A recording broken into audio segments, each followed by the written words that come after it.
Lenny removed his hat dutifully and laid it on the ground in front of him. The shadow in the valley was bluer, and the evening came fast. On the wind, the sound of crashing in the bush came to them.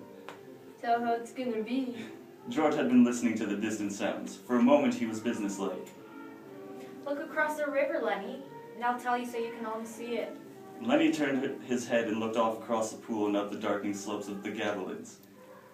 We're gonna get a little place. George began. He reached in his side pocket and brought out Carlson's Luger. He snapped off the safety and the handgun and lay on that ground beside Lenny's bed. He looked at the back of Lenny's head, at the place where the spine and the skull were joined. A man's voice called from up the river and another man answered. Go on. Said Lenny. George raised the gun and his hand shook, and he dropped his hand to the ground again. Go on. How it's gonna be, we gotta get a little place. We'll have a cow, and we'll have maybe a pig and chickens, and down the flat we'll have a little piece of alfalfa.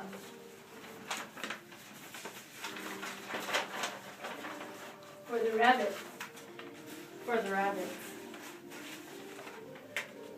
And I get to tend to the rabbits, and you get to tend to the rabbits.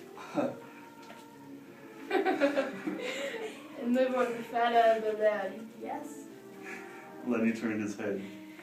No, Lenny, look down across the river, like you can almost see the place. Lenny obeyed him. George looked down at the gun. There were crashing footsteps in the brush now. George turned and looked toward them.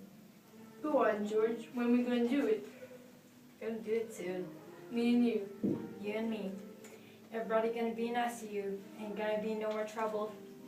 Nobody gonna hurt nobody or nor steal from you. I thought you were mad at me, George. No. No, Lenny, I ain't mad. Never been mad. And I ain't now. It's a thing I want you to know. The voices came close now. George raised the gun and listened to the voices. Let's do it now. Let's get that place now. Sure, right now. We gotta. And George raised the gun and steadied it, and he brought the muzzle of it close to the back of Lenny's head. The hand shook violently, but his face set and his hand steady. He pulled the trigger. The crash of the shot rolled up the hills and rolled down again. Lenny jarred, and then settled slowly forward to the sand, and he lay without quivering. Lenny. Good to go.